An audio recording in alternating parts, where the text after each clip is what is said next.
Violence erupted on the Venezuelan border with Colombia as humanitarian aid was blocked into the country. Now, of course, there's hyperinflation in the country. People are going hungry, and as a result, there's been an effort by the United States to try to get humanitarian aid into Venezuela. Now, of course, it's fine to question the real intentions of the United States, which we will get to in just a minute. But to give you the details on what's currently happening, the latest news over the weekend, Maduro has decided to break diplomatic ties with Colombia. Maduro loyalists have also clashed with the opposition's efforts to deliver this humanitarian aid. Unfortunately, 2 protesters were killed along the Brazil border with Venezuela. And also Guaido, who is the opposition leader here, has agreed to meet with Vice President Pence in Colombia. So that's just quick bullet points over what's currently happening. But Juan Guaido says the following: our call to the armed forces couldn't be clearer. Put yourselves on the right side of history. Now, when he says that, he's specifically referring to the military in Venezuela, which for the most part has been bought off by Nicolas Maduro. He has shared some of the money with them in order to keep them loyal to Maduro. And that, of course, is what's helping him stay in power as the dictator of Venezuela. Okay, so as usual, there are no winners here. Lots of bad guys all around. Let's try to break it down. So, and I believe we're certainly among the very, very few media outlets that are in the middle here, that are trying to discern facts in a situation littered with propaganda from both sides. So there's the side that says Maduro's rides on unicorns over rainbows, not buying it. I don't see why he wouldn't let the humanitarian aid in. Don't get me wrong, I know the humanitarian aid is a trick by America and his opponents. That's why he's not letting it in. No, I get it, yeah. But so what? Let it in anyway. And be like, thanks a lot, we appreciate it. There's no change. No, we don't accept your coup, but we do accept your food and medicine. That's what I would do. I know the situation is complicated and that might be an oversimplification. But did Maduro's basically a guard fire on protesters with tear gas and rubber bullets, stuff that we decry when the government in the United States does it to our protesters? Yes, they did.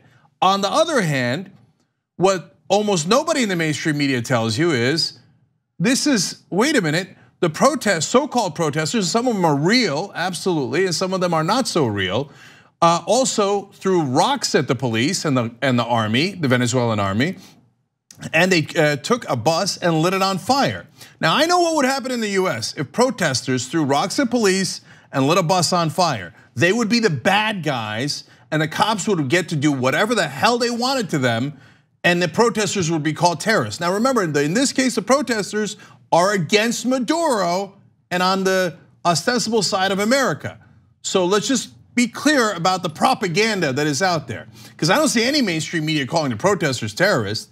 I know they would do it here. I know Fox News would do it here. I'm positive of that if the situation was reversed. So the army, the Venezuelan army, should not fire at the protesters, and the protesters should not have thrown rocks and lit things on fire and endangered people's lives. So both sides have done things that are wrong. So if you're on either one of those sides and you think either side's an angel, go ahead and get mad at us and do whatever you like. But we're trying in a very difficult situation to deliver the facts. Right, so one other failure of the mainstream media is the lack of clarity on why the United States is really interested in getting involved in this effort for regime change in Venezuela. And make no doubt about it, this is an effort for regime change.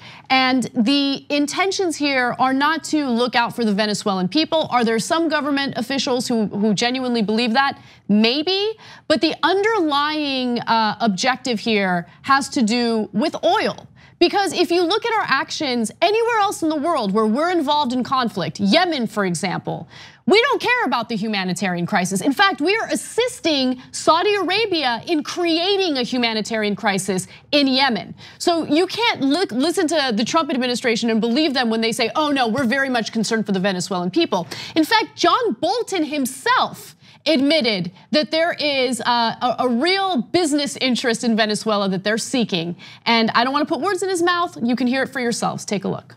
We want everybody to know we're looking at all this very seriously. We don't want any American businesses or investors caught by surprise. They can see what President Trump did yesterday. We're following through on it. So if you think of a company like Citgo, which is owned by PDVSA, which is the state-run oil company there in Venezuela, we have a lot of those Citgo assets right here in the U.S. Is that something, for example, sir, that you're looking at?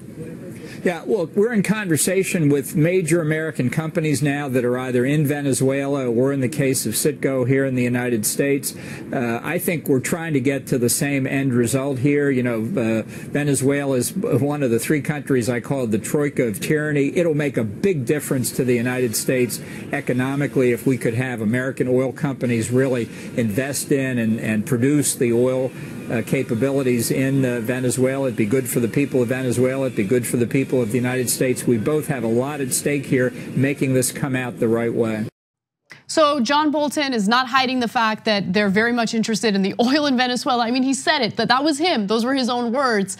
But that's not to say that we support Nicolas Maduro or that Nicolas Maduro isn't doing anything wrong. Of course, we're not saying that.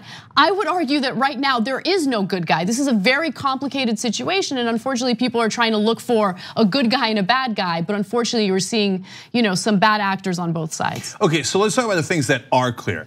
So I want to thank John Bolton. It's not something you'd hear me say often on the program. Why? For the clarity that he's given us. So now we know for a fact. Look, he started out with admissions that were borderline startling. Look, we're looking out for US business interests. So now it's sometimes mentioned tangentially, like we care about the people of Venezuela. I mean, business interests too a little bit, okay? No, but he started out with business interests. And then at the end, he just dropped all pretenses and said, no, we want American companies to get the oil in Venezuela. Period. And by the way, it's not complicated. And that is, so I'm gonna call out all of the mainstream media on doing, here we go again, a terrible job of giving context. Why? It never occurred to you that the two main places where we want regime change are Iran and Venezuela, that are not connected by anything else other than giant oil producers that have not given their oil contracts to American oil companies. That didn't occur to you. You don't think that's relevant to mention in all these pieces? Well, now, okay, if you said, oh, that's speculative, well, then analysis, I guess, on your part is just not necessary. You just repeat the propaganda the US or any other government puts out and you shut up about it. I don't think that's doing the news. I think you need analysis and context, and you were missing it. But now we don't have to have that debate because Bolton, you just saw it with your own eyes, said, yes, we're doing it so that American oil companies can get the oil contracts. What part of it is complicated? So our interests in Venezuela are clearly tainted. We are going in there for financial reasons, so do not cover it as if we care about a humanitarian crisis or the fact that Maduro did not legitimately win those elections, because we obviously do not care.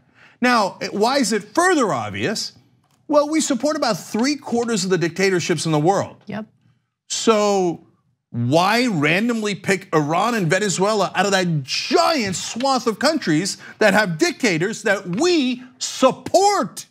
Why are we not animated, for example, about the dictator in Saudi Arabia, who's a butcher and who chops people up? Why? Because our companies have oil contracts with Saudi Arabia. It's all about the money, all about the money. So let's be absolutely clear about that. And so we do not have legitimate extra grievances with Iran or Venezuela more than we would with Saudi Arabia or any other dictatorship.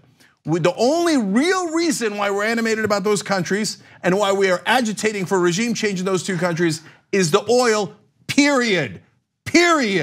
But yet, in the rest of the mainstream media, it is never mentioned. Not only, hey, look, Young Turks, I get it, you make a persuasive case, but I don't know if that's 90% of the equation, 100%, 70%, 51%. That's an interesting debate. No, they mention it as 0%. Preposterous. That's not news, that's propaganda. So look, I look forward to people coming up with constructive solutions on how to get aid to Venezuela and constructive solutions on how to do a real election in Venezuela. But what is not constructive is us agitating for regime change so that oil executives in America can make more money. Not interested. That's a hell no, no, under no circumstances. And also keep in mind that the United States had already assisted in a failed coup in Venezuela back in 2002. So US officials have had their eyes set on Venezuela for a while now. And again, you can chew gum and walk at the same time, right? And critiquing the US involvement is not, giving a pardon to some of the horrific things that are taking place in Venezuela. But it is important for the American people to be fully aware and informed on why the United States is involved in the first place.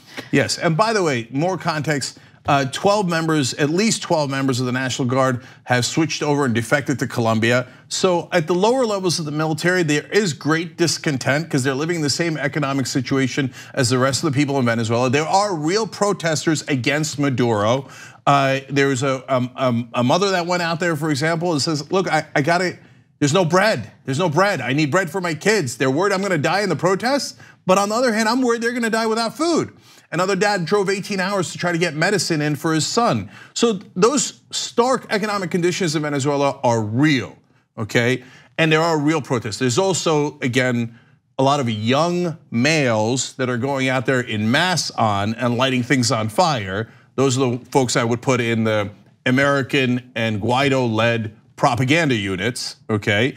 And then finally, in terms of scope, what I hear in the American media all the time is there are huge protests against Maduro in the streets, including in the Capitol. That's true.